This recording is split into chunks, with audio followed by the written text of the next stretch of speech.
Net बंद पड़ा, सबके पास नेट बंद है। जैसा तो मैं देखता हूँ, बताता हूँ टेक्निकल। अच्छा, एक और VNC कनेक्टेड में तो देखिए हमारे पास बेसिकली हम लोगों ने HTML के ऊपर लास्ट टाइम हम कुछ टैग्स पढ़े थे, ठीक है, जिसके ऊपर हम लोगों ने चेक करा था कि इमेज के बाद हमारे पास कौन से टैग्स होते हैं, कि UL OL के टैग्स पढ़े थे हम लोगों ने। ए का टैग हम लोगों ने बहुत डिटेल पढ़ा था, क्योंकि ए का टैग बहुत ज़्यादा ब्रीफ है, इसके अंदर एट्रीब्यूट्स बहुत ज़्यादा आपके पास यूज होते हैं ए के टैग के अंदर। अभी हम लोगों ने क्या करना है, HTML को रैप करना है, बेसिक्स को HTML के ऊपर थोड़ा सा एडवांस काम हम लोग करेंगे। अभी कुछ टैग्स HTML के अंदर हमारे पास ऐसे हैं, टैग्स की इंडेंटेशन हमारे पास ऐसे है कि हम लोगों ने अभी आगे पढ़नी है, ठीक है। हम लोग उसके साथ साथ शुरू करेंगे अब अपने पास CSS3, ताकि हमारी वेबसाइट जो हम बना रहे हैं एटलीस्ट उस पर कोई ना कोई डिज़ाइन हम लोगों को देखने को मिले, ठीक है। हम लोग जाहिर सी बात है सारी जिंदगी काले कलर का पैराग्राफ नहीं देख सकते, ठीक है। इसके अंदर थोड़ा सा बैकग्राउंड कलर हो, थोड़ा सा कुछ शशके हो, थोड़े से एनिमेशन वगैरह आपके पास आए, ठीक है। तो हमारे पास यहाँ पे इंट्रोडक्शन आ रहा है CSS3 का।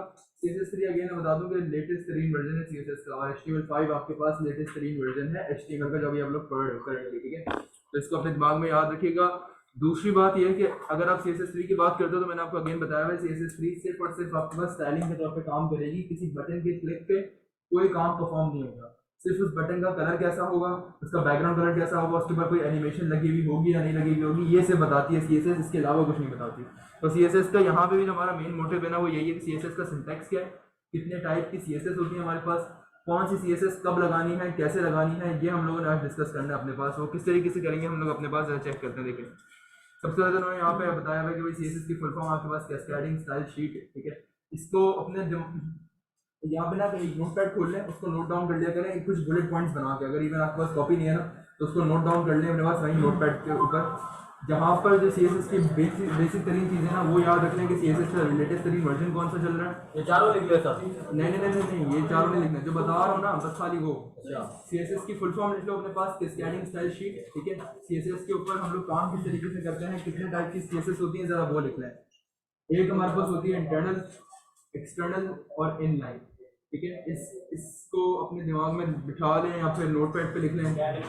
ये 3 टाइप की CSS होती है हमारे पास, इंटरनल, एक्सटर्नल और इनलाइन। इसके ऊपर डिटेल ब्रीफली मैं डिस्कशन करूंगा बाद में जब हम कोड पे जाएंगे। ये सिर्फ अपने पास एक पॉइंट के तौर पे लिख लो, ताकि जब तुम लोगों के पास मॉड्यूल आए तो तुम लोगों को याद रहे कि हम लोगों ने क्या करा था।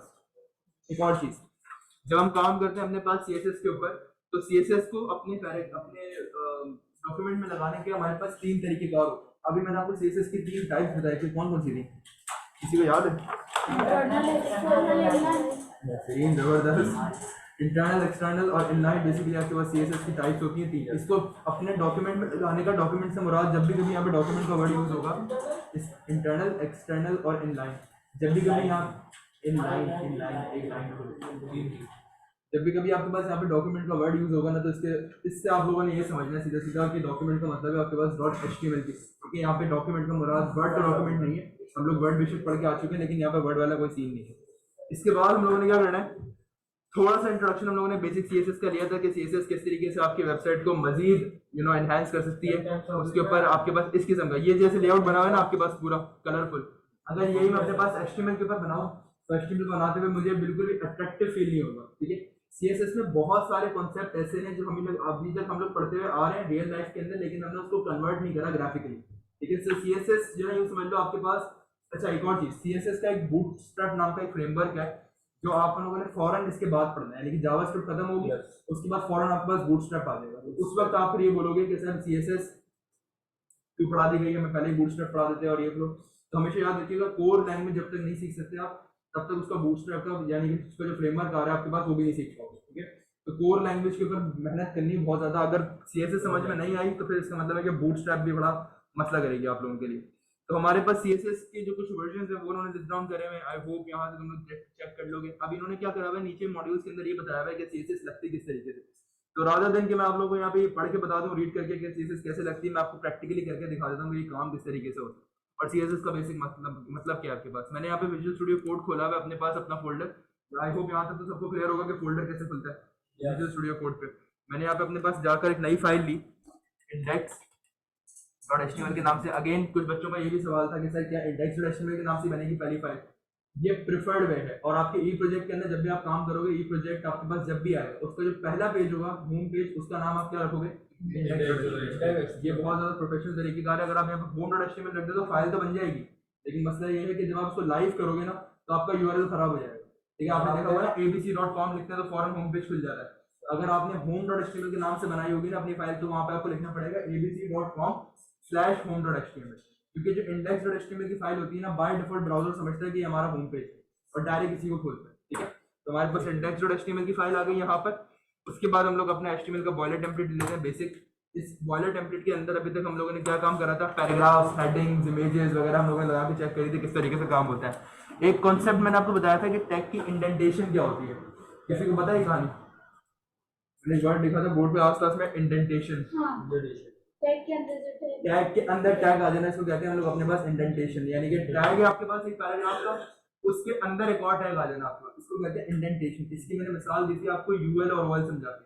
यूएल का टैग था, उसके अंदर एलआई थे बहुत सारे, इसी तरीके से ओएल का टैग था, उसके अंदर एलआई थे बहुत सारे। तो अब आप लोगों ने करना क्या है, अपने आपको ज़हनी तौर पर तैयार रखो कि अब आपने ना इंडेंटेशन के ऊपर काम करना है। Tag, tag with in tag, इस तरीके से आप लोग क्या करोगे, अपने पास काम करोगे। जिनको नहीं पता, लास्ट क्लास में क्या हुआ था, हम लोगों ने कुछ ऐसे दो टैग्स पढ़े थे अपने पास, एक अनऑर्डर्ड लिस्ट था और एक हमारे पास था ऑर्डर्ड लिस्ट। बेहतरीन। इसके अंदर ना हमारे पास बेसिकली दो टाइप की लिस्ट थी। जैसे आपके पास वर्ड के ऊपर बुलेट पॉइंट्स और आपके पास नंबरिंग वाला काम हो रहा होता है ना, वही सेम काम हमारे पास यहाँ पे हो रहा होता है ऑर्डर लिस्ट और अनऑर्डर लिस्ट के अंदर। इसके अंदर हमारे पास बहुत सारे एलाइज होते हैं जिनको हम लोग यूज करते हैं। अनऑर्डर लिस्ट में हमारे पास इसके अंदर एक एलाई, एलाई का मतलब होता है आपके पास लिस्ट आइटम। अब आपके पास कोई भी आप लिस्ट बना रहे हो अपने पास, उस लिस्ट के अंदर कितनी चीजें होंगी वो सारा का सारा एलाई बताता है। जितने मर्जी चाहो उतने मर्जी आप एलाई अपने पास लगा सकते हो, अनऑर्डर लिस्ट या ऑर्डर लिस्ट दोनों के अंदर। तो ये हमारे पास कहलाती है टैग की इंडेंटेशन। टैग, ये देखो ये एक टैग है, इसके अंदर एक और टैग आ गया। अभी तक आप लोगों ने काम क्या करा था, पैराग्राफ के अंदर आप सिंपल टेक्स्ट लिखते थे इस तरीके से और आप समझते थे कि आपको एचटीएमएल आ गई। ठीक है, अब हम लोग क्या करेंगे, हम लोग टैग के अंदर टैग खोलेंगे, बाकायदा पूरा स्ट्रक्चर बनाएंगे अपने पास एचटीएमएल की वेबसाइट का। ठीक है, तो हम लोग इसको जरा कमेंट करते हैं, फिर इसको हटा देते हैं यहाँ से, इसको भी फिलहाल नीड नहीं है। हाँ, इंडेंटेशन में टैग के अंदर टैग खोल सकते हैं, तो अनऑर्डर्ड लिस्ट के अंदर एलआई के अंदर भी एक और अनऑर्डर्ड लिस्ट खोल सकते हैं। बिल्कुल खोल सकते हैं। एलआई के अंदर एक और लिस्ट भी खुल सकती है, एलआई के अंदर ए का टैग, पी का टैग, इमेज का टैग, सब कुछ खुल सकता है। इंडेंटेशन आपको अलाउ करती है, टैग के अंदर टैग खोल सकते हो, लेकिन फर्क ये होता है कि इंडेंटेशन सिर्फ पेयर्ड टैग के अंदर होती है, स्टैंड अलोन टैग के अंदर आप इंडेंटेशन नहीं लगा सकते। ठीक है, और उसके बाद हम लोग अगर फर्स्ट करो अपने पास आए आप बॉडी के अंदर, तो बॉडी में हमारे पास कुछ टैग्स ऐसे हैं अभी तक जो हम लोगों ने पढ़े नहीं है। फटाफट हमारे पास बॉडी के अंदर कुछ टैग्स ऐसे हैं जो अभी तक हम लोगों ने पढ़े नहीं है। वो है हमारे पास कुछ बहुत ही बेसिक टैग। ठीक है, उसका ऐसा कोई हमारे पास दारोमदार अभी तक नहीं है, वो बहुत बेसिक थे, वो चाहता तो मैं पहली क्लास के अंदर ही बता सकता था, लेकिन उसके अंदर क्योंकि इंडेंटेशन आ रही है तो मैं नहीं चाह रहा था कि मैं पहली क्लास के अंदर बताऊँ वो इंडेंटेशन कैसे आती है।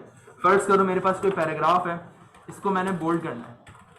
ठीक है, मैंने यहाँ पे लिख दिया लॉरेम 5 इस तरीके से। अब मुझे इस पैराग्राफ को बोल्ड करना है। अब इसके दो तरीके कार हैं, ये इसके ऊपर जब भी कभी हम बोल्ड करने की बात करते हैं तो स्टाइलिंग लग रही है, इसके ऊपर स्टाइल होता है, थोड़ा पैराग्राफ इटैलिक हो, अंडरलाइन हो। जब भी कभी स्टाइल की बात आती है ना तो आपके पास यूज होती है सीएसएस। या तो आप ये काम सीएसएस के थ्रू भी कर सकते थे, वरना एचटीएमएल के कुछ टैग ऐसे हैं जो बहुत बेसिक हैं जिनको आप यूज कर सकते हो उसको बोल्ड करने के लिए, इटैलिक या अंडरलाइन करने के लिए। वर्ड पे करते थे ना हम लोग अपने पास अक्सर ये काम, टेक्स्ट लिखा उसको बोल्ड भी करा, इटैलिक भी करा, अंडरलाइन भी करा, तो वो हम यहाँ पे भी कर सकते हैं। कैसे? अगर मैं इस पैराग्राफ के टैग को उठाऊं और उठाने के बाद इसको कंट्रोल एक्स करके, एक बी नाम का टैग होता है मेरा, बी का मतलब क्या होगा बेसिकली बोल्ड। इसके अंदर अगर मैं अपने पैराग्राफ को रख दूं तो देखो हमारे पास टैग के अंदर एक और टैग आ गया, बी के अंदर पी का टैग आ गया हमारे पास, इसको कहते हैं इंडेंटेशन अपने पास। ठीक है, फिर से करना सर, बी के अंदर पी का टैग मतलब कैसे, बी दोबारा लिखो यहाँ पे, ये लो एक हमारे पास बी का टैग है, उसके अंदर हमारे पास पी का टैग इस तरीके से आया हमारे पास। ठीक है, बी के अंदर बी है, बी के अंदर भी जो चीज जैसे ये हमारे पास जो सिंटैक्स है ना उसको हम लोगों ने फॉलो करना होता है। हम लोगों ने बताया कि हमने बोल्ड करना है इसको पैराग्राफ। ठीक है, तो हमारे पास यहाँ पर कुछ इस तरीके से काम होता है। फर्स्ट करें अगर मैं यहाँ पे लिख दूँ लॉरेम 10 तो ये हमारे पास पैराग्राफ कुछ इस तरीके से आया। ठीक है, लेकिन मैं इसमें तो पी के अंदर भी हो गया बोल, देखो चल जाता है, कोई मसला नहीं होता। अगर आपके पास फर्स्ट करो पी के अंदर लिख के पैराग्राफ काम कर रहा है तो चल रहा है। अभी इसके अंदर एक स्ट्रॉन्ग का टैग भी होता है, उसका सिंटैक्स तरीके से अलग है। जैसे आप काम कर रहे हो वैसे कर सकते हो। मैं कभी भी बी का टैग या आई का टैग या अंडरलाइन का टैग ये यूज नहीं करता, मैं यूज करता हूँ अपने पास सीएसएस। लेकिन चूंकि इंडेंटेशन पढ़ानी थी, बताना था आपको कि इंडेंटेशन क्या होती है, तो मैंने इसको यूज कर लिया। अच्छा सर, इस प्रिंसिपल से हम लोग पूरे सेंटेंस को बोल्ड कर सकते हैं पैराग्राफ के अंदर। हाँ, स्पेसिफिक वर्ड को नहीं कर सकते। स्पेसिफिक वर्ड को अगर आपने बोल्ड करना है तो बताता हूँ किस तरीके से करोगे आप लोग। ठीक है, अगर फर्स्ट करो आप लोगों ने किसी स्पेसिफिक वर्ड को बोल्ड करना है तो आपके पास एक टैग होता है जिसको हम लोग कहते हैं स्पैन का टैग। ठीक है, इस बात को याद रखिएगा। देखें ये जो टैग है ना आपके पास, ये एक ऐसा टैग होता है, ये वाला यार, एक तो हमेशा बेइज्जती कराता है मेरी। ठीक है, एक टैग होता है आपके पास स्पैन का। इस स्पैन का टैग मतलब पता है आपको कैसे, इसकी मिसाल लेते हैं। चिली मिली का लोगो देखा किसी ने?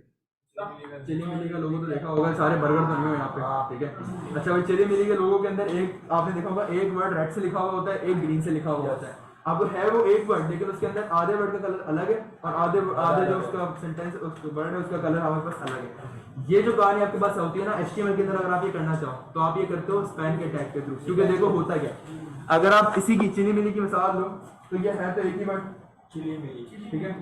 अब इस एक वर्ड के अंदर इनका भी सवाल था लेकिन कि भाई अगर फर्ज करो मेरे पास पैराग्राफ लिखा हुआ है और मुझे इस पूरे पैराग्राफ का कलर नहीं चेंज करना या पूरे पैराग्राफ को बोल्ड नहीं करना, मुझे सिर्फ इतने हिस्से को बोल्ड करना है या सिर्फ इतने हिस्से को बोल्ड करना है, तो मैं क्या करूंगा? इसके या दो तरीके कार हो सकते हैं। कैसे?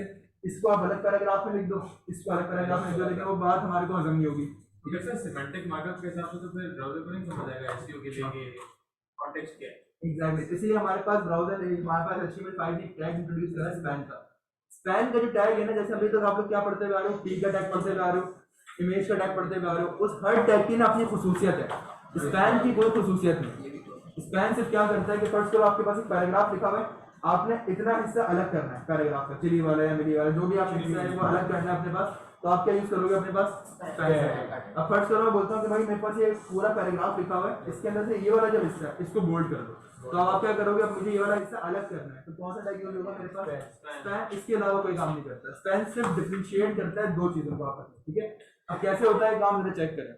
देखिए, अगर फर्स्ट करें, मैं यहाँ पे पैराग्राफ के अंदर आता हूँ, एक और पैराग्राफ लेते हैं। पैराग्राफ मैंने यहाँ पे लिया कुछ इस तरीके से और इसके अंदर मैंने लिख दिया जैसे हम लोगों ने अपने बोर्ड पे मिसाल लिखी हुई है।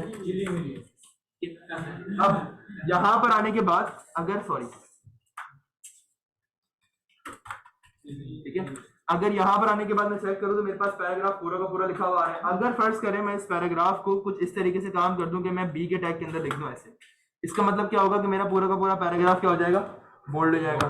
लेकिन अगर मैं चाह रहा हूँ कि भाई सिर्फ चिली बोल्ड हो, मेरी बोल्ड ना हो, तो इसके दो तरीकेकार हो सकते हैं। एक वो थोड़ा सा अनप्रोफेशनल तरीकेकार है, वो क्या है कि आप एक पैराग्राफ के अंदर चिली लिख दो, एक के अंदर मिली लिख दो, तो काम भी हो जाएगा, ठीक है। एक को बोल्ड कर दो, एक का ना करो। दूसरा तरीकेकार क्या है, आप इसको यूज कर सकते हो स्पैन के टैग। स्पैन का टैग का मतलब क्या है? दो चीजें आपके पास लिखी हुई है, उन दोनों को अगर आपने अलग अलग करना है वो एक ही पैराग्राफ के अंदर, लेकिन अगर उन दो वर्ड्स को आपने अलग अलग आइडेंटिफाई करना है तो आप यूज करते हो अपने पास स्पैन का टैग। कैसे करोगे? देखो, अब ये मिली जो आपके पास लिखा हुआ है, ये इसी एक पैराग्राफ के टैग के अंदर आ रहा था। अगर मैं इसको यहाँ से उठाऊं और यहाँ पर अपने पास एक स्पैन का टैग ले लूं और उसके अंदर ये लिख दूं, अब जरा चेक करो, ये जो पैराग्राफ है चिली इसके अंदर लिखा हुआ है, फिर एक और टैग है इसके अंदर स्पैन का और मिली इसके अंदर लिखा हुआ है, दोनों चीजें अलग अलग हो गई हमारे पास। लेकिन अभी देखना ये लिखी हुई कैसे आएंगी, लिखी हुई साथ ही आ रही है हमारे पास, ऐसे ही हो रहा है। लेकिन अगर फर्ज करो मैं यहाँ पर इसकी इंडेंटेशन दिखाऊं आपको, यहाँ से अगर बोल्ड हटाऊं मैं अपने पास, ठीक है। अब जरा चेक करें, हमारे पास अभी भी दोनों साथ लिखे हुए हैं, तो बता सकते हैं, देख के बता सकते हैं कि ये पैराग्राफ मिली हमारे पास अलग हुआ। इसको कहते हैं टैग के अंदर स्पैन का टैग का यूज इसलिए होता है। स्पैन के टैग के अंदर आप आइकन भी लगा सकते हो, इमेज भी कर सकते थे आप अपने पास डिफरेंशिएट, आप पैराग्राफ भी कर सकते थे, हेडिंग भी कर सकते थे।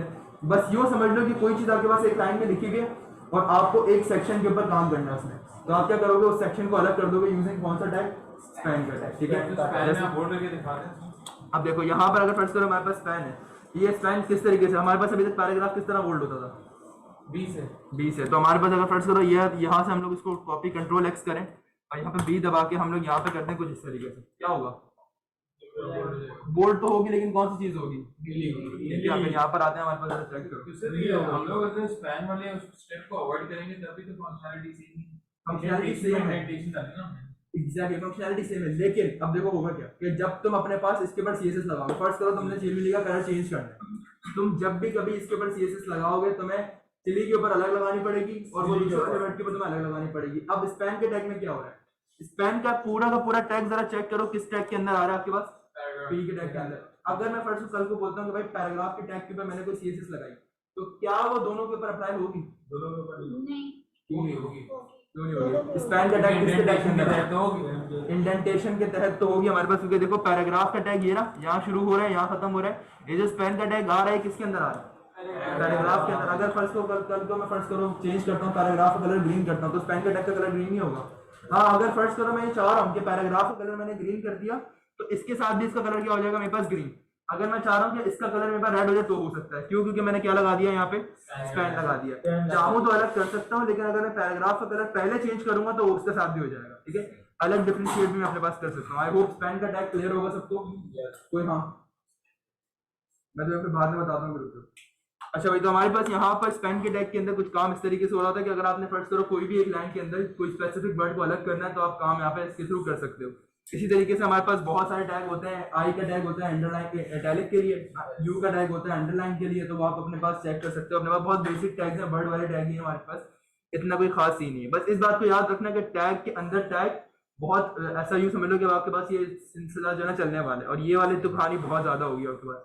आपके पास कोई सर्टेन पैराग्राफ लिखा हुआ है, आपने अक्सर देखा होगा ना कि कुछ पैराग्राफ में लिखे हुए होते हैं ऑथर का नाम बोल्ड हो रहा होता है, तो पैराग्राफ के अंदर उन्होंने क्या करा हुआ होता है, एक सेक्शन लगाया हुआ होता है स्पैन का, उसके अंदर उसको बोल्ड करा हुआ होता है, ठीक है। तो इस किस्म की कहानी हमारे पास होती है। अब बात करते हैं अगर हम इसी की, कि इसके ऊपर अगर मुझे फर्ज करो CSS लगानी हो। अभी तक हम लोगों ने अपने पास HTML के ऊपर बहुत काम कर लिया। HTML के ऊपर वो जो हमारे पास ये डब्बे बने हुए आ रहे हैं, जो भी पैराग्राफ वगैरह लिखा हुआ है, ये बहुत हो गया। अगर हम बात करते हैं अपने पास इसको थोड़ा सा अट्रैक्टिव बनाने की, जैसे बाकी में अगर चिली मिली का लोगो आपने देखा हो तो रेड और ग्रीन से आ रहा होता है ना, अगर इस किस्म की मुझे कोई कहानी यहाँ पे करनी हो तो मैं क्या करूँगा, CSS को यूज करूँगा। CSS कितने टाइप की होती है मेरे पास? इंटरनल, एक्सटर्नल और इनलाइन। अब इंटरनल, एक्सटर्नल और इनलाइन में से ना ये जो इनलाइन CSS है इसको हम लोग कहते हैं डंडे वाली CSS। कभी भी आप किसी वेबसाइट के ऊपर काम करते हो, इंटरनल और एक्सटर्नल CSS आप लगाते हो ना, तो कभी कभार ऐसा होता है कि बहुत रेयरली, ऐसा नहीं होता कभी भी हमारे पास, लेकिन बहुत रेयरली कभी कभार ऐसा सीन हो जाता है कि इंटरनल और एक्सटर्नल CSS अगर आपने लगाई हुई हो तो कभी कभार आपके HTML की फाइल CSS नहीं उठाती, ठीक है।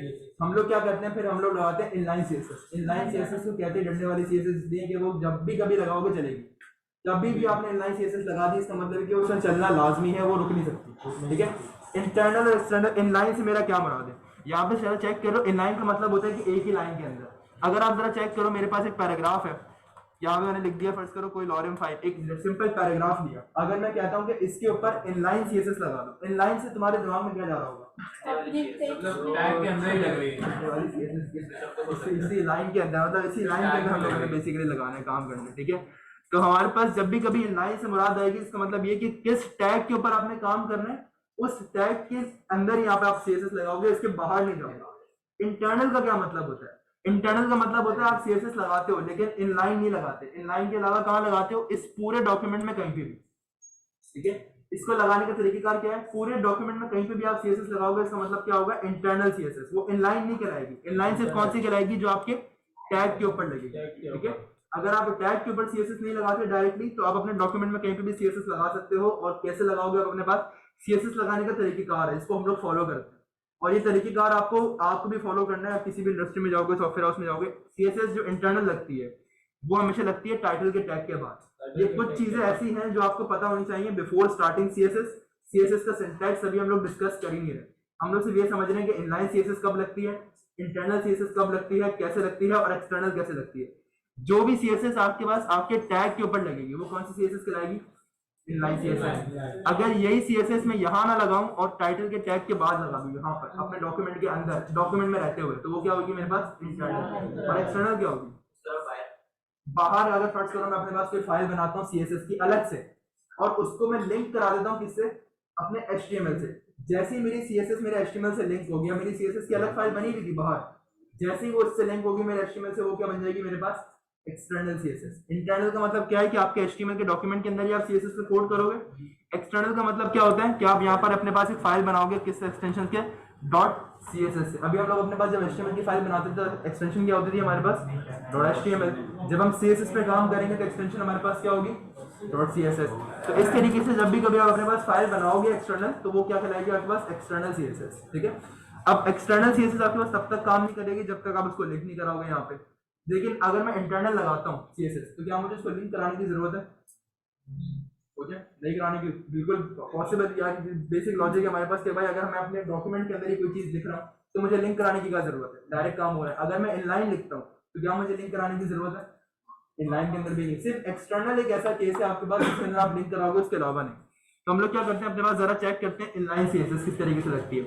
आपके पास फर्स्ट करेंगे कोई पैराग्राफ है, इमेज के ऊपर भी लगा के चेक करेंगे हम लोग, अभी हेडिंग्स के ऊपर भी लगा के चेक करेंगे, हर चीज करेंगे, और आहिस्ता आहिस्ता CSS एडवांस पे भी लेके जाएंगे। अभी फिलहाल क्या है, बेसिक समझ लो कि जब भी कभी आपको इनलाइन सीएसएस लगानी हो तो आपने ये चेक करना है कि आपके पास कोई टैग है। मेरे पास बिल्कुल टैग है मेरे पास। अब इसके ऊपर अगर मुझे सीएसएस लगानी तो मैं क्या करूंगा, इसका जो ओपनिंग टैग है, ओपनिंग और क्लोजिंग के दरमियान फर्क पता है, स्लैश का होता है, ठीक है। तो मैंने जो ओपनिंग टैग है इसके अंदर क्लिक करा, मैंने इसके अंदर क्लिक करने के बाद मैंने स्पेस दिया और यहाँ लिखा स्टाइल। स्टाइल का मतलब है आपके पास कि अब यहाँ पर आप अपने पास इसके ऊपर कोई भी किसी भी किस्म की स्टाइलिंग कर सकते हो। तो ये आपके पास बेसिकली कहलाता है इनलाइन सीएसएस। स्टाइल लिख दिया आपने, अब स्टाइल के ऊपर आप इसका कलर, इसका बैकग्राउंड कलर, इसके ऊपर एनिमेशन, इसके ऊपर पता नहीं क्या क्या सब कुछ लग सकता है इसके ऊपर, ठीक है, जो आप चाहो। अब फर्ज करो मैं इसका बोलता हूँ कि स्टाइल के अंदर, अब देखो स्टाइल के अंदर रहते हुए कुछ बच्चे करते हैं यहाँ पर चले जाते हैं, यहाँ लिखते हैं कलर, ठीक है। तो ऐसा नहीं करना आपने, स्टाइल के अंदर रहते हुए यहाँ पे आपने लिखना है कलर। और जैसे ही देखो मैंने कलर लिखा, इसने मुझे कुछ शो नहीं करना, नहीं कुछ भी नहीं, क्योंकि कलर तो लिखा है। कलर कैसे चेंज हो जाएगा भाई, कलर तो दिया ही नहीं। तो रेड कलर हो गया ना, कैसे कैसे रेड कहाँ लिखा हुआ है, कलर हुआ ना, वो बोल रहा हूँ। अच्छा ठीक है, सही सही। अच्छा देख लो, अब हमारे पास अगर फर्ज करो यहाँ पे मैंने कुछ लिखा और ये नहीं शो करता, तो आपने क्या करना होता है, अगर मुझे फर्ज करो इंटेलिजेंस चाहिए अपने पास तो कंट्रोल स्पेस। कैसा, आपके पास बहुत सारी तरीके की सीएसएस आपके पास आ गई। आप फर्ज करो अगर आपने इसका कलर चेंज करना हो, आप पे क्लिक करो कलर, और आपके पास पैराग्राफ के बहुत सारे कलर आ जाए, ठीक है। ये है आपके पास इनलाइन सीएसएस, ठीक है। तो अब फर्ज करें मैं इसके ऊपर कोई भी कलर लगाता हूँ अपने पास, या टील लगा देते हैं, कुछ भी लगा देते हैं, ठीक है। ये वजह से कलर का नाम पता था तो मैंने यहाँ पे लिख दिया, तो मेरे पैराग्राफ का जो कलर है तो वो चेंज होना हमारे पास यहाँ पे शुरू हो गया। तो अब आपके पास यहाँ पर कुछ इस तरीके से काम आप लोग कर सकते हो पैराग्राफ के ऊपर। कैसे काम करना है हम लोगों ने वो जरा चेक कर लें। अगर कभी हम लोगों ने इनलाइन सीएसएस लगानी हो, इसको बंद कर देते हैं भाई। अच्छा यहाँ पे जरा चेक करो, देखो इस डॉक्यूमेंट में किसी और का मेरे पास प्रोजेक्ट खुला हुआ था, इसके अंदर भी चेक करो इसने जो सीएसएस लगाई है वो कौन सी लगाई है। इसके अंदर सीएसएस लगाई है कौन सी, इनलाइन सीएसएस लगाई है। बेहतरीन, हम लोग उसको करते हैं डोंट सेव और उसके बाद अपने डॉक्यूमेंट पे चलते हैं। यहाँ पे हम लोगों ने भी इनलाइन सीएसएस लगाई हुई है। अब बात करते हैं जरा हम लोग अपने पास कि यार अगर हमने फर्स्ट करो एक्सटर्नल सीएसएस लगानी हो, वो किस तरीके से होगा। हमने यहाँ पर अभी तक फिलहाल सीएसएस की एक प्रॉपर्टी पढ़ी है, लेकिन ये बात याद रखिएगा सीएसएस की एक प्रॉपर्टी नहीं है, लाखों में, ठीक है। हम लोगों ने पढ़नी है अभी कौन सी है। फर्स्ट करें मैंने कलर दे दिया, अब अगर मुझे इसको बैकग्राउंड कलर भी चेंज करना है तो अभी तो मैंने इसके ऊपर कितनी प्रॉपर्टी लगाई है, एक लगाई है। अगर मुझे एक से ज्यादा लगानी हो तो क्या करूंगा, जरा चेक करो। यहाँ पर जैसे ही मैंने कलर लिखा था, यहाँ देखो कुछ इस तरीके से, जैसे मैंने कंट्रोल स्पेस बार दबाया, कलर लिखा और यहाँ पे मैंने कलर सेट करा, तो इसने मुझे आगे टर्मिनेटर लगा के दिया है, नजर आ रही है, ठीक है। ये जो है ना हमारे पास टर्मिनेटर, ये बहुत ज्यादा काम की चीज है। कभी भी आपने एक से ज्यादा प्रॉपर्टीज अगर लगानी हो ना, तो आप हमेशा इस टर्मिनेटर के बाद जाओगे।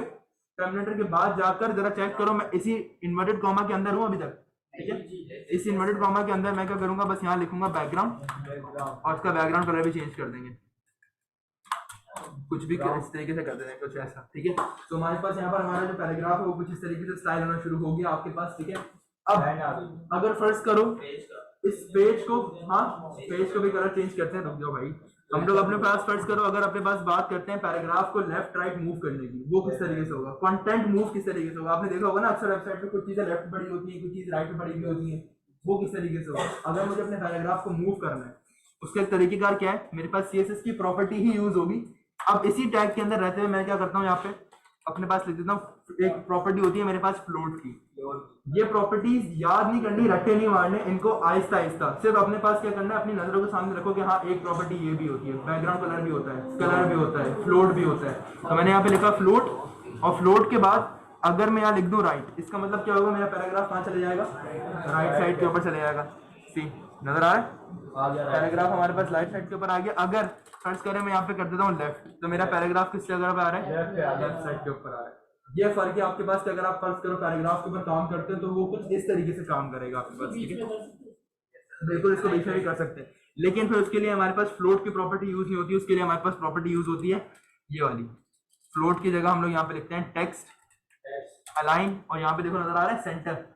जैसे हम यहाँ पे लिखते हो टेक्स्ट अलाइन सेंटर, तो ये हमारे पास प्रॉपर्टी होती है। अभी सीएसएस की बेसिक तरीन प्रॉपर्टीज है जो आपको यूं समझ लो कि बाय द टाइम आएंगी, इसके ऊपर घबराना नहीं कि ये बहुत सारी प्रॉपर्टीज है, मैं याद कैसे करूंगा। कंप्यूटर में कोई चीज याद नहीं करी जाती, कंप्यूटर में सिर्फ कॉन्सेप्ट क्लियर करे जाते हैं और आगे बढ़ा जाता है, ठीक है।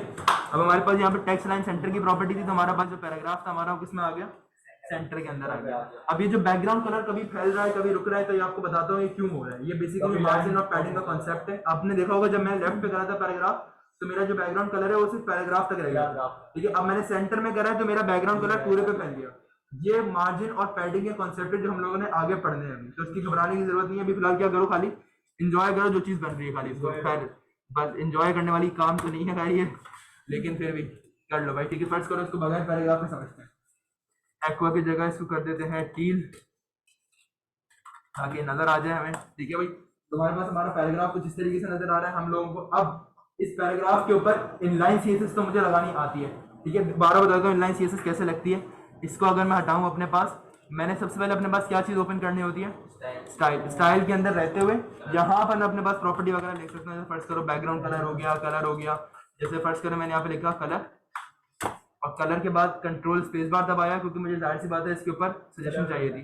देखो खुद टाइप नहीं करता मैं, ये मुझे ऑटोमेटिकली टाइप करके देता है। तो आप लोगों से भी मेरी दरख्वास्त मुद्दबाना इल्तिमास ये है कि टाइप ना करें, खुद लिखने दें इसको, लेकिन इंटेलिजेंस जो हम लोग टेक्स्ट एडिटर यूज कर रहे हैं अपने पास की खासियत ये है कि ये खुद लिखते हैं। हाँ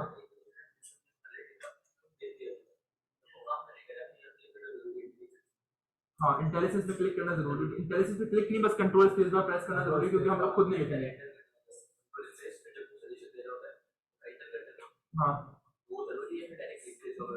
हाँ लिख दो, फर्स्ट करो मैंने यहाँ पे लिख दिया ऐसे कुछ इस तरीके से, डायरेक्ट लिख दो तो भी चल जाएगा आपके पास, कोई फर्क नहीं पड़ता, ठीक है। अच्छा भाई, तो ये तो हो गया आपके पास inline CSS. Now what if कि आपको मैं बताऊं कि भाई इंटरनल और एक्सटर्नल सीएसएस वो किस तरीके से लगती है। अब देखो होता क्या है, बहुत सारे बंदे ना जब किसी सॉफ्टवेयर हाउस में जाओगे, इंडस्ट्री में जाओगे, वो इस चीज़ को प्रेफर नहीं करते। वो बोलते हैं कि यार हमारे पास ना इसमें कंफ्यूजन होती है। अब भाई फर्स्ट करो, अभी तो हमारे पास एक लाइन लिखी थी, एक लाइन का एक पैराग्राफ लिखा हुआ है, तो मैं आसानी से पता चल रहा है कि हाँ इसका कलर एक्वा है, इसके ऊपर कौन कौन सी प्रॉपर्टी लगी है। एक लाइन का कोड है खाली।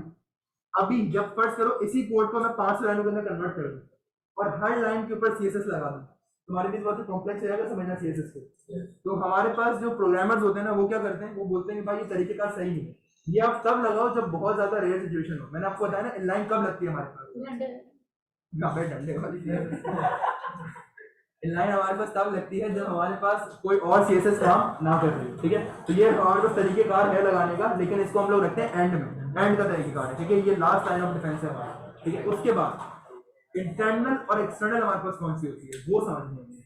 इंटरनल हमारे पास लगती है किस तरीके से, हम लोग क्या करते हैं, टाइटल के टैग के बाद स्पेस दिया, हम लोग पी के टैग में जब हमें सीएसएस लगानी होती है हम लोग क्या लिखते थे, स्टाइल। यहाँ पे भी अगर फर्स्ट करो हमें सीएसएस लगानी तो मैं क्या लिखूंगा अपने पास, यहाँ पे भी मैंने लिखा स्टाइल। लेकिन देखना एक फर्क आएगा, जैसे मैं स्टाइल लिखूंगा यहाँ पे टैग बन गया, और जैसे मैंने पैराग्राफ के अंदर लिखा था वो क्या बन गया था, एट्रीब्यूट बन गया था। ये फर्क है। इनलाइन अगर आप पैराग्राफ के टैग के या किसी भी टैग के अंदर लिखोगे तो वो एट्रीब्यूट लग जाएगा, और अगर स्टाइल आप किसी टाइटल के टैग के बाद लिखोगे तो वो टैग बन जाएगा, ठीक है।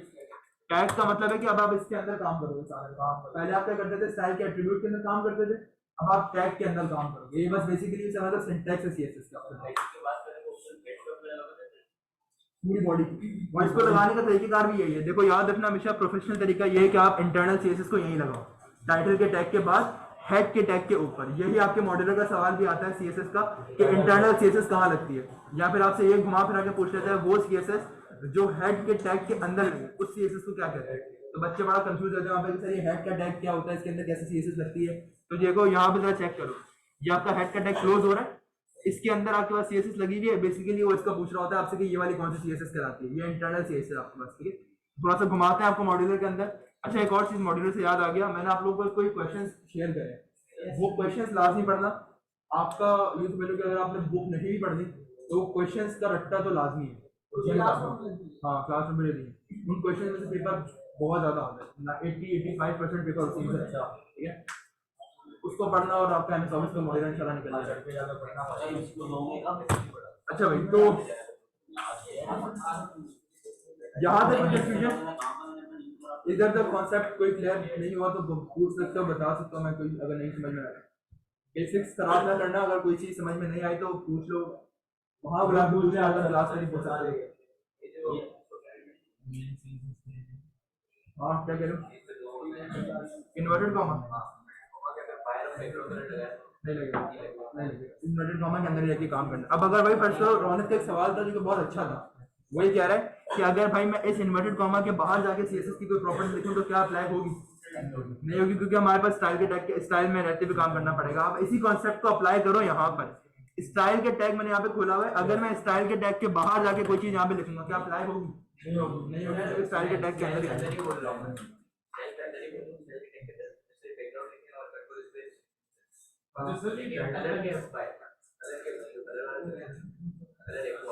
इसके बाहर यहाँ पे ये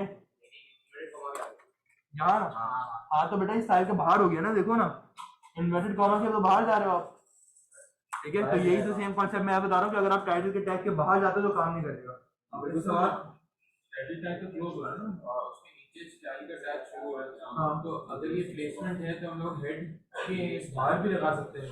हेड के बाहर भी लगा सकते हो, आप यहाँ पे भी लगा सकते हो, लेकिन इसको रखने का तरीकेकार ये है कि जब ब्राउजर आपका जब ये एसईओ से रिलेटेड काम होता है ना साथ के साथ, तो ये नंबर्स कटते हैं आपके, ठीक है। ये हेड के टैग के अंदर होना जरूरी होती है, ठीक है। अच्छा सर बुला रहे थे। हाँ, ये इनलाइन है, ये इंटरनल है, इंटरनल सीएस। हाँ, ये स्टाइल का टैग से पैराग्राफ में काम करेगा, हेडिंग वगैरह में सब पे काम करेगा। भी बताता हूँ, हेडिंग पे भी काम कराते हैं। देखो फर्स्ट करो, मैंने यहाँ पे लिया हेडिंग H2 के अंदर, मैंने यहाँ पे लिख दिया दिस इज माय।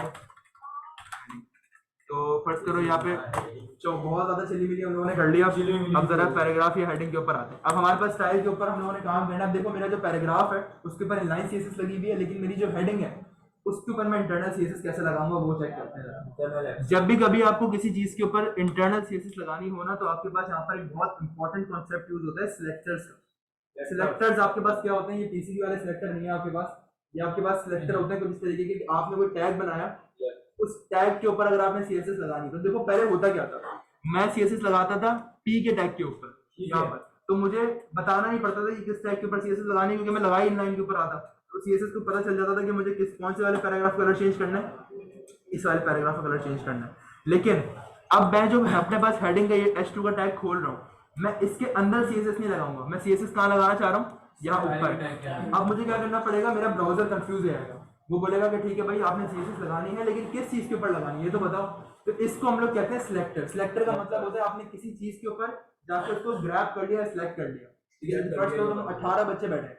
सिलेक्टर क्या है? बेसिकली उस चीज का नाम है। तुम लोगों के 18 बच्चों में कोई ना कोई नाम है। अब मैंने बोला भी फर्स्ट करो कि ये अब्दुल हसीब बैठा हुआ है। अब्दुल हसीब को कैसे पता चल गया कि वो उसका नाम से मैंने उसको कॉल करा है, ठीक है। जब भी कभी आपको किसी चीज के ऊपर सीएसएस लगानी होगी, बिल्कुल सेम कॉन्सेप्ट है। आप उसको कोई ना कोई नाम दे दो, उस नाम से उसको कॉल करा दो। जैसे ही मैं उसको नाम कॉल करूंगा, मेरे पास ऑटोमेटिकली मेरा क्या हो जाएगा? H2 कॉल हो जाएगा। अब देखो नाम कितने तरीके के होते हैं हमारे पास? 3 तरीके के। एक होती है हमारे पास आईडी, एक होती है क्लास, और एक होता है टैग का नाम। किसी भी नाम से आप इसको कॉल करा सकते हो। अगर सर्च करो, मैं तुम लोगों को ये कहता हूँ कि मेरे पास एक H2 है, उसके ऊपर मुझे सीएसएस लगानी है, इंटरनल सीएसएस। तो इसको अगर मुझे अपने पास कॉल कराना हो इसके नाम से, तो उसका नाम क्या, टैग का नाम क्या होगा इसका? H2। इसके टैग का नाम हमारे पास क्या होगा? H2 होगा। आईडी क्लास की तो भी मैंने बात ही नहीं करी। हम लोग क्या करना चाह रहे हैं, अगर मुझे अपने H2 के ऊपर कोई भी स्टाइलिंग परफॉर्म करनी है इंटरनल के ऊपर, और मैं कहता हूँ कि भाई इसको कॉल कराओ इसके टैग के नाम से। इसका टैग का नाम क्या है मेरे पास? H2। अगर फर्स्ट करो मैं यहाँ जाता हूँ टाइटल के टैग, स्टाइल के टैग के अंदर, और यहाँ लिख देता हूँ H2, इसका मतलब क्या होगा कि किसको पकड़ के बैठ जाएगा मेरे पास? H2 को। अब मैं जितने भी H2 लिखूंगा अपने पास, ये सब के ऊपर स्टाइल करना शुरू कर देगा। अब इसके ऊपर इंटरनल सीएसएस का सिंटैक्स क्या है? आपको जो चीज सिलेक्ट करानी होती है उस चीज का नाम आप लिखते हो, उसके बाद आप खोल देते हो कर्ली ब्रैकेट ओपन और क्लोज। अब आपने जो सीएसएस लगानी है ना, वो आप इस कर्ली ब्रैकेट्स के अंदर लगाते हो, उस कर्ली ब्रैकेट्स के बाहर आप नहीं जा सकते। ये बात अपने दिमाग में बैठा लें कि इस कर्ली ब्रैकेट के बाहर आप नहीं जाओगे, इस कर्ली ब्रैकेट के अंदर रहते हुए काम करोगे।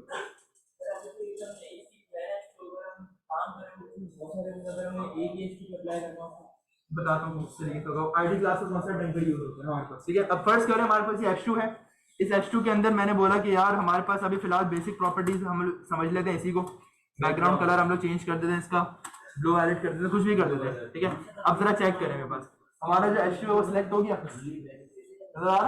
ठीक है। अगर फर्स्ट करें, मैं इसको यहाँ पे कर देता हूँ कलर व्हाइट इस तरीके से, तो मेरे पास मेरा H2 का कलर भी व्हाइट हो जाएगा। यानी कि वही सीएसएस की प्रॉपर्टी जो मैं अपने पास अभी पैराग्राफ के अंदर यूज करता हुआ आ रहा था, वो अब मैं किसके अंदर यूज करता हुआ करूंगा? अपने स्टाइल के टैग के अंदर, यानी कि इंटरनल सीएसएस के तौर पे, ठीक है। अब देखो इसमें फर्क क्या है, ये इतनी लंबी चौड़ी जो मैंने ख्वारी करी है ना, वो क्यों करी है? जब मैं यहाँ पर काम करता था, मुझे पता होता था कि सीएसएस किस में लगेगी, मेरे पी के टैग के अंदर, यानी कि स्टाइल यहीं पर ही खुल जाएगा। तो मुझे उसको बताने की जरूरत नहीं होती थी कि मेरे को इस पैराग्राफ पे सीएसएस लगानी है या इस चीज पे सीएसएस लगानी है, वो ऑटोमेटिकली गेट करता था। लेकिन अब यहाँ जरा चेक करो, यहाँ मैंने कोई CSS का जिक्र करा है? यहाँ पे मैंने कोई CSS का जिक्र नहीं करा, तो मुझे क्या करना पड़ेगा, अपने स्टाइल के टैग में जाके बताना पड़ेगा कि मुझे CSS किस पे लगाना है, वरना उससे पहले ये बोलेगा कि ठीक है, अगर फर्ज करो मैं ऐसे लिख के बैठ जाऊँ, इसको ब्राउजर को छोड़ो, क्या तुम लोग बता सकते हो किस पे CSS लग रही है? ब्राउजर भी इस तरीके से कंफ्यूज जाएगा, ब्राउजर बोलेगा भाई किस पे लगानी है CSS आपने, ठीक है। लेकिन इसका एक बैकलॉग है, जिसमें लो इसका कोई फ्लॉ है एक तरीके का, वो क्या है, अगर मैंने H2 को यहाँ पे लिख दिया और मैंने H2 के ऊपर काम करके यहाँ पे CSS लगा दिया, तो अब अगर फर्ज करो मैं आने वाले वक्तों में कोई भी एक H2 लेता हूँ, उसके अंदर मैं कुछ भी लिखता हूँ यहाँ पे, अब जरा चेक करें, मुझे बताएं कि इसका आउटपुट कैसा आ सकता है?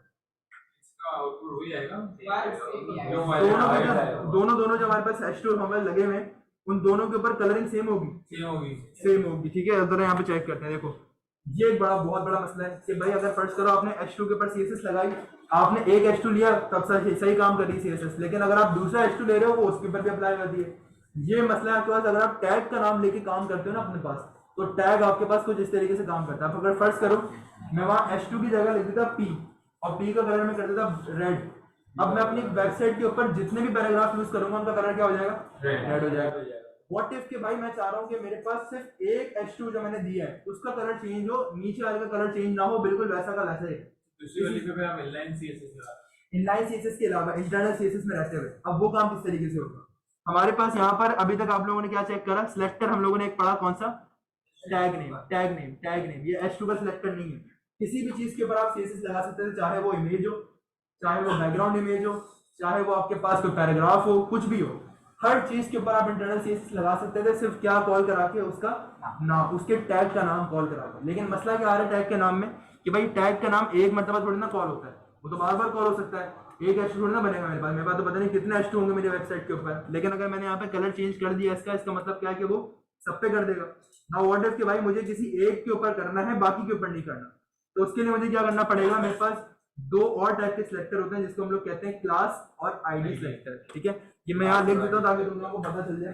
सिलेक्टर हमारे पास बेसिकली होते हैं कुछ, एक होता है हमारे पास टैग, एक आईडी नजर आ रहा है वैसे ही, एक होता है हमारे पास क्लास और एक होता है हमारे पास आईडी। इसकी जाते हुए या तो तस्वीर ले लेना, या तो इसको अपने दिमाग में एक दफा देख के चले जाना कि सिलेक्टर कौन कौन से होते हैं। अभी तक तुम लोगों ने कौन सा पढ़ा हुआ है? टैग सिलेक्टर क्या होता है हमारे पास? टैग हमेशा याद रखना, H2 सिलेक्टर कभी नहीं होता। H2 की जगह कोई भी टैग हो सकता है, H1 हो सकता था, P हो सकता था, ING हो सकता था, कोई भी टैग हो सकता था। अगर अब मैं बात करता हूँ अपने पास के दो H2 के टैग में से किसी एक का लगा, तो मैं इन दोनों में से किसी भी एक को यूज कर सकता हूँ, या तो क्लास सिलेक्टर को या आईडी सिलेक्टर को। इनको कॉल कराने का तरीका बिल्कुल सेम है, कोई मसले वाली बात नहीं है और ना मुश्किल है। फर्स्ट करो मैं चाहता हूँ कि मैं सिर्फ इस वाले H2 के ऊपर अपने पास CSS लगाना चाहता हूँ, नीचे वाले के ऊपर मैं चाहता हूँ कि ना लगे, तो मैं क्या करूंगा? इस H2 को एक क्लास दे दूंगा। क्लास कैसे दी जाती है? ओपनिंग टैग के अंदर क्लिक करो, स्पेस दो और यहाँ लिख दो क्लास। क्लास का नाम कुछ भी हो सकता है, रैंडमली दे सकते हो, अपना निकनेम भी लिख सकते हो यहाँ पे, ठीक है? हाँ बिल्कुल, कुछ भी लिख सकते हो। अगर फर्स्ट करो मैं बोलता हूँ कि यार मुझे इसको क्लास नहीं देनी, मुझे इसको आईडी देनी है, तो मैं क्या करूंगा? यहाँ पे सिर्फ लिखूंगा आईडी और आईडी लिख के एंटर कर दूंगा, तो मैं इसको क्या दे दूंगा? आईडी दे दूंगा। अब देखो क्लास और आईडी बेसिकली क्या है, तुम लोग जब एप्टेक के अंदर आते हो हर बंदे को एक आईडी असाइन होती है। आईडी क्या होती है? यूनिक होती है कि भाई अगर वरुण की आईडी ये है तो उसकी आईडी ये होगी, हमारे पास रोहित की, और सबकी आईडी हमारे पास डिफरेंट होती है। वो क्यों होती है हमारे पास डिफरेंट? कि हम लोग क्या कर सकते हैं, उस आईडी के बिहाफ पे स्टूडेंट को कॉल कर सकते हैं। तुम्हारे जो मॉड्यूलर एग्जाम होंगे या तुम्हारा जो रिजल्ट बनेगा वो तुम्हारा किस बिहाफ पे बनेगा? आईडी की बुनियाद पे बनेगा। क्लास क्या होती है? क्लास एक नाम की तरह एक्ट करती है। जैसे फर्स्ट करो इसी क्लास के अंदर मेरे पास दो अनस बन जाए, ठीक है, हो सकता है ना, पॉसिबल है ना, दो बंदों का नाम अनस हो सकता है। यही सेम काम आपके पास क्लास के अंदर, हाँ दो क्लास हमारे पास आलियन दो है क्लास के अंदर, ठीक है, एक दो बंदों का नाम सेम हो सकता है। सेम कॉन्सेप्ट की अगर मैं बात करता हूँ ना यहाँ पे, तो आईडी और क्लास के ऊपर सेम कॉन्सेप्ट यूज होता है। आईडी हमारे पास क्या होती है? यूनिक होती है। अगर आपने किसी एक टैग को आईडी दे दी H2 की, तो आप दूसरे टैग को आईडी नहीं दे सकते।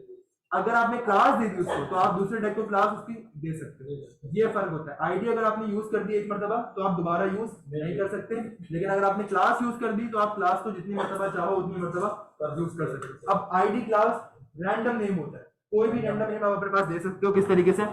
अगर फर्स्ट करो मैंने यहाँ पे आईडी दी है तो मैं यहाँ पे लिख देता हूँ माई हेडिंग। अब जब भी मैं इसको CSS में कॉल कराऊंगा, मैं इसको H2 की बुनियाद पे नहीं कॉल कराऊंगा, मैं सिर्फ किसकी बुनियाद पे कॉल कराऊंगा? माई हेडिंग की बुनियाद पे। तो इससे मुझे क्या होगा कि ये H2 के ऊपर CSS नहीं लगाएगा, ये किसके ऊपर CSS लगाएगा? मेरे माई हेडिंग के ऊपर, और मेरा माई हेडिंग किसमें लिखा हुआ है, मेरे इस वाले H2 के अंदर। देखो यहाँ पे माई हेडिंग लिखा हुआ है, यहाँ पे इस तरफ। तो ये इसके पास CSS लगाएगा या नहीं लगाएगा? नहीं लगाएगा, क्योंकि यहाँ पे माई हेडिंग लिखा हुआ ही नहीं है। तो जब मेरे पास ऊपर में लिखा हुआ है यहाँ पे माई हेडिंग, तो इसका मतलब है कि सिर्फ यहाँ CSS लगाएगा। लेकिन अगर फर्ज करें मैं यहाँ पे H2 लिख रहने देता हूँ, तो होगा क्या कि ये यहाँ पे CSS इन दोनों पे लगा के चले जाएगा।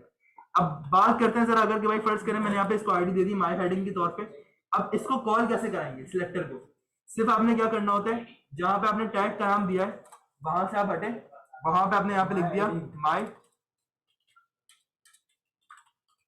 हेडिंग, कुछ इस तरीके से, ठीक है। जैसे आपने कॉल कराया यहाँ पे माई हेडिंग को, तो आपने क्या कर दिया, इसने CSS लगाई, लेकिन कौन से वाले के ऊपर CSS लगाएगा मेरे पास, ये माई हेडिंग वाले के ऊपर। लेकिन बस एक बात का ख्याल रखिएगा कि जब आप अपने पास, सॉरी हटाऊंगा नहीं, लगा दूंगा, चलो लगा दूंगा। अरे एक काम करते हैं, अब देखो भाई यहाँ पर एक मसला यहाँ पर ये है कि अगर आपने यहाँ पे आईडी लिख दी, आईडी के ऊपर कॉल करा दिया, तो कॉल कराने के बाद आपके पास ये अप्लाई नहीं करेगा। देखो यहाँ पर आते हैं हम लोग, अपने पास लोड करते हैं, इसने हमारे पास कुछ भी अप्लाई नहीं करा। अगर फर्ज करो मैं यहाँ पे बंद करता हूँ अपने पास, यहाँ पे ये फाइल के ऊपर एरर दे रहे हैं, ये कभी कभार मसला करता है विजुअल स्टूडियो कोड, तो इसका एक और तरीके का आ रहा है हमारे पास। यहाँ पे इसको बंद करो, हाँ ये कोड का कभी कभार मसला होता है, फोल्डर चेंज करने का कह रहा होता है। बहुत बड़ा कोड लिखेंगे नहीं तो हम मतलब बता रहा हूँ ना किस तरीके से करना है। फर्स्ट को आपके पास ये फोल्डर है DNW2301 का, इसके अंदर एक नया फोल्डर बना के अपना सारा कोड कॉपी पेस्ट कर दो, या अपनी फाइल सारी कॉपी पेस्ट कर दो, ठीक है। हम फर्स्ट करो यहाँ पे लिखते हैं DMW2301A2। ये मेरे पास 2 दिन से आ रहा है मसला, लेकिन मैंने कभी तक किसी और के पास देखा नहीं, बहुत रेयर है मसला, ठीक है। मेरे पास ऑटोमेटिकली ये शट डाउन हो जाता है, पता नहीं क्या सीन है इसका।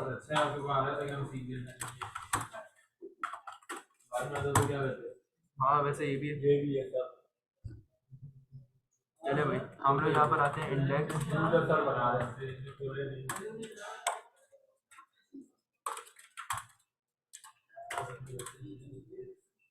हम लोग चलते हैं यहाँ पर index.html के अंदर, इसको बंद करते हैं, ठीक है। एक दफा देखते हैं यहाँ पे, देखो भाई फर्स्ट करो मेरे पास 2 H2 है, दिस इज माय हेडिंग, इसके अंदर लिखा मैंने सेम कॉन्सेप्ट यहाँ पे यूज करा, ठीक है।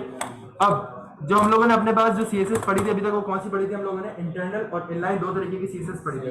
अगर हम इंटरनल की बात करते थे तो हम लोग क्या करते थे, यहाँ पे सिलेक्टर को कॉल करते थे। पहले जिस चीज के ऊपर मुझे CSS लगानी होती थी मैं उसका नाम लिखता था, यहाँ पे नाम लिखने के बाद मैं क्या करता था, कर्ली ब्रैकेट ओपन और क्लोज, और उसके अंदर हम लोग यहाँ पे करते थे कलर लिखने के बाद हम लोग यहाँ पे कर देते थे एको, कुछ इस तरीके से, ठीक है। तो हम लोग क्या करते थे, उसका कलर चेंज कर देते थे हमारे पास कुछ इस तरीके से। लेकिन मसला क्या होता था कि भाई अगर मैं अपने इस H2 के टैग को खोलूंगा और H2 के टैग को मैं अगर विजिबल करूँ यहाँ पे, तो देखो चेक करो दोनों के ऊपर लगाना, मैं किसी एक के ऊपर लगाना चाह रहा था, तो मैं क्या यूज कर सकता हूँ अपने पास, क्लास या आईडी को। तो मैं अपने पास यहाँ पे क्या यूज कर सकता हूँ, फर्स्ट करो मैंने यहाँ पे दे दी आईडी के अंदर मैंने यहाँ पे लिख दिया माई हेडिंग, कुछ भी दे सकते थे, जरूरी नहीं है कि मैंने माई हेडिंग दिया तो सारे शुरू हो जाए माई हेडिंग के तौर पे।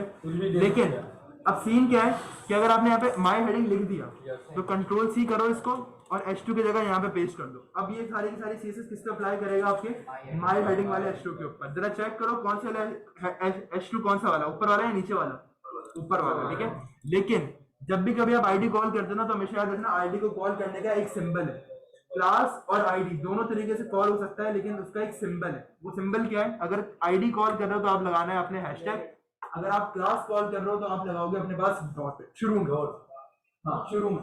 सिर्फ आपने क्या करना है, यहाँ पर जो का नाम है उसको कॉपी करा, ऊपर आके स्टाइल के अंदर पेस्ट करा। लेकिन अगर आप आईडी कॉल करते हो तो आप आईडी के लिए क्या लगाओगे, शुरू के अंदर हैशटैग। लेकिन अगर यहाँ पे आपने फर्ज करो आईडी की जगह ये लिखा हुआ है, क्लास लिखा हुआ है, तो आप यहाँ पे क्या लगेगा, हैशटैग की जगह, बस ये बात का ख्याल है, ठीक है। अब देखो आपके पास किसी एक ही H1 के ऊपर H2 के ऊपर लगेगा, दूसरे के ऊपर नहीं लगेगा, ठीक है। अगर मैं यहाँ से ये हटा दूं डॉट, तो आप जरा चेक करें दोनों में से किसी भी एक के ऊपर नहीं लगेगा, तो डॉट या हैशटैग लगाना जरूरी है। आपके पास ये सिंटैक्स है CSS का, ठीक है। किसी भी चीज के ऊपर आप काम करना चाहो आप कर सकते हो। अब फर्ज करो मैंने इसके ऊपर बोला कि भाई ये हमारे पास माई हेडिंग है, इसका कलर एक्वा हो जाए। अब अगर मुझे इसके ऊपर काम करना है और इसको मैं चाहता हूँ कि इसको डिफरेंट CSS मिले, तो क्या तरीकेकार हो सकता है, इसके अंदर हम आईडी भी लगा सकते हैं। तो मैंने पहले वाले को क्लास दे दी, दूसरे वाले को आईडी दे दी हेडिंग 2 की, ठीक है। और फिर उसके बाद हम लोग क्या कर सकते हैं, यहाँ पे हम लोग लिख सकते हैं हैशटैग हेडिंग 2। CSS का बेसिक सिंटैक्स क्या है, हेडिंग 2 लिखो, नाम लिखो उसका, और उसके बाद कर्ली ब्रैकेट्स ओपन और क्लोज, और इसके अंदर हम लोग लिख देते हैं कलर इसका कोई भी कर देते हैं हम लोग अपने पास, फर्स्ट करें ब्लू कर देते हैं, कुछ भी कर देते हैं। अब देखो हमारे पास H2 दो है, एक के अंदर क्लास यूज हो रही है, एक के अंदर आईडी यूज हो रही है। जिसके अंदर मैंने आईडी यूज करी है उसको मैंने हैशटैग दिया हुआ है, जिसके अंदर मैंने क्लास यूज करी है उसको मैंने डॉट दिया हुआ है, ठीक है। और बाकी नाम आगे सेम रखा हुआ है।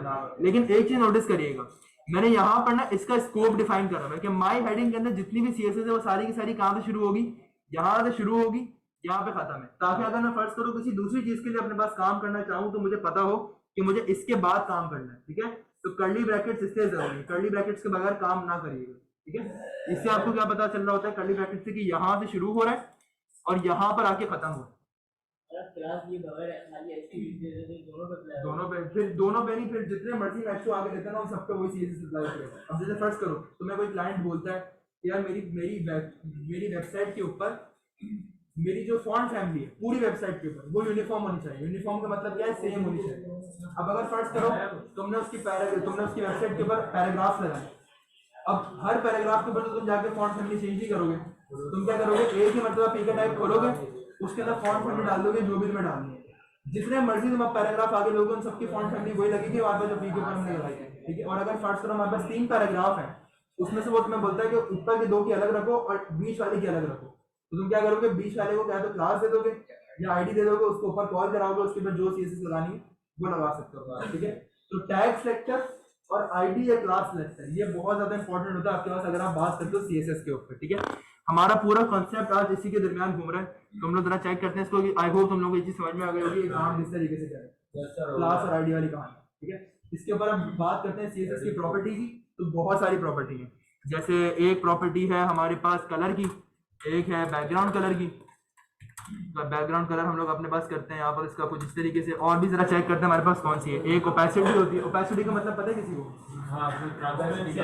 ओपेसिटी का मतलब कि कितना विजिबल होगा आपके पास ये आप बता सकते हो। फर्स्ट करो मैंने यहाँ पे लिखा 0.5, इसका मतलब क्या है कि ये बहुत लाइटली लिखा हुआ मेरे पास आ रहा होगा, बहुत इस तरीके से, ऐसा इस तरह लिखा हुआ, ठीक है। मतलब ठीक है, तो ये ओपेसिटी का मतलब है कि आप जितना चाहो इसको लाइट आप कर सकते हो। 0.00 कर दोगे तो हट जाएगा, ओपेसिटी 0 कर दो हट जाएगा। ओपेसिटी बैकग्राउंड कलर दोनों पे अप्लाई होगी, बैकग्राउंड कलर दोनों पे अप्लाई होगी, क्योंकि हम लोग बैकग्राउंड कलर पे अप्लाई करके देखो ना, बैकग्राउंड कलर पे हम लोग कर नहीं सकते क्योंकि हमारे पास जो सिलेक्टर है वो कौन सा है, माई हेडिंग का, और माई हेडिंग मेरे पास किसमें लगा हुआ है, H2 के अंदर। ये पूरे के पूरे H2 पे अप्लाई करेगा। जो मेरा बैकग्राउंड कलर है बेसिकली वो किसको दिया हुआ है, मैंने वो भी H2 को दिया हुआ है। तो जब मैं ओपेसिटी की बात कर रहा हूँ तो बैकग्राउंड कलर के ऊपर भी काम कर रहा है और वो कलर के ऊपर भी काम कर रहा है। अगर मुझे ऐसे नहीं करना उसको, ऐसे नहीं करना तो आपके पास एक कॉन्सेप्ट यूज होता है डिव्स का कॉन्सेप्ट। डिव्स का मतलब होता है डब्बे, आप अलग अलग हर चीज का अलग अलग सेक्शन बना सकते हैं। बताता हूँ किस तरीके से। अब देखो इसी तरीके कार को यूज करते हुए ना हमारे पास इंटरनेट के ऊपर बहुत सारी वेबसाइट्स पड़ी हैं। मेरे पास जो मुझे सबसे सही लगती है वेबसाइट वो होती है डफोलियो की। इस वेबसाइट के ऊपर आप जाओ, हाँ ये वेबसाइट का नाम है बेसिकली, बस यूँ समझ लो कि आपको इन्हें ये बने बनाए पोर्टफोलियो वगैरह और ये वेबसाइट के टेम्पलेट वगैरह यहाँ पे दिख जाते हैं। इसकी बाकी टेम्पलेट को छोड़ो, इसकी वेबसाइट को जरा चेक करो। देखो इसने करा हुआ क्या है, सिंपल एक टेक्स्ट लिखा हुआ अपने लोगों के अंदर और कुछ भी। हालांकि ये बहुत बड़ी वेबसाइट है आपके पास, लेकिन इसका टेक्स्ट चेक करो, सिर्फ इसने एक टेक्स्ट लिखा हुआ इस तरीके से। अब तुम लोगों को ये पता है कि मेरे पास इस तरीके का जो काम है वो बनेगा किस तरीके से। ऐसा जो अगर मैंने कुछ चीज अपने पास बना दी अपनी वेबसाइट के ऊपर तो किस तरीके से बनेगी, कलर वैसे कैसे चेंज होगा उसका। और अभी इसके ऊपर जो हमारे पास एनिमेशन वगैरह है ना वो छोड़ दो कि एनिमेशन किस तरीके से अप्लाई हो रही है हमारे पास, ये चीज हम बात करते हैं अपने पास कुछ इस तरीके की। अब देखो एक वेबसाइट आपके पास जो यूज हो रही है उसके अंदर जरा चेक कराता हूँ मैं तुम लोगों को कि कोडिंग कैसे नजर आती है। फर्स्ट करो ये वाली वेबसाइट है हमारे पास, मैं क्या करता हूँ राइट क्लिक करते हैं, किसी भी वेबसाइट के ऊपर जाना हो उसकी कोडिंग चेक करना है तो आप राइट क्लिक करो और उसके बाद इंस्पेक्ट एलिमेंट। अब इस वेबसाइट की मैं पूरी कोडिंग कैसे चेक कर सकता हूँ, जैसे मैं इंस्पेक्ट पे क्लिक करूंगा यहाँ पे जरा चेक करो इस वेबसाइट के ऊपर जो जो कोड इसने करा हुआ है वो सब कोड मुझे यहाँ पे दिख रहा होगा।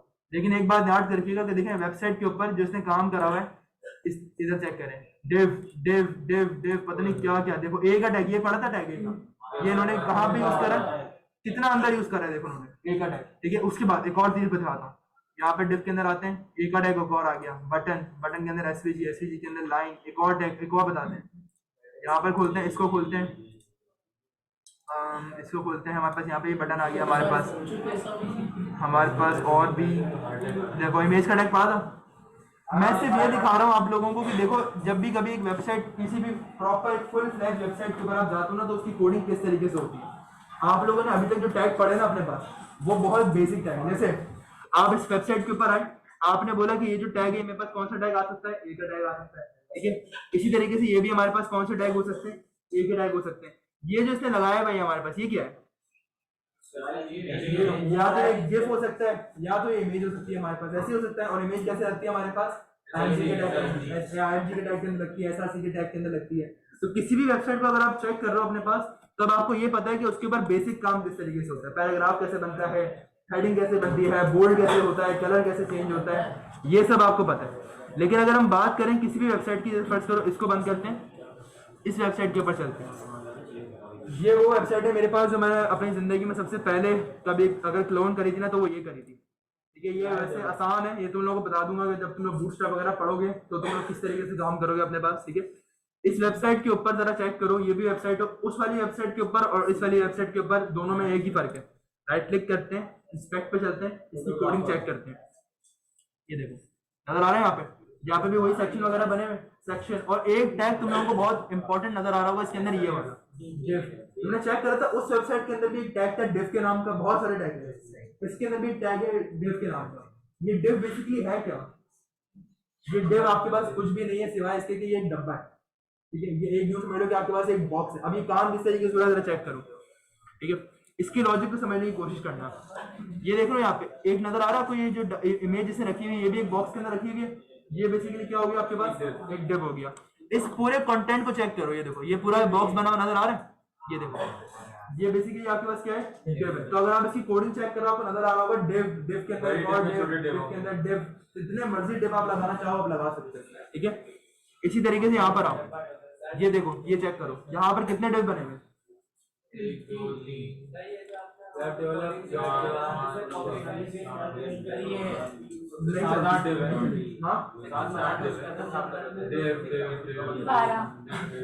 तो अब आप चेक कर रहे हो अपने पास क्या है, हमारे पास जो वेबसाइट की कोडिंग होती है वो किस तरीके से होती है। यानी कि हमारे पास सारे टैग यूज होते हैं लेकिन हमारे पास जो एक टैग सबसे मेन टैग यूज होता है ना वो होता है हमारे पास div का टैग।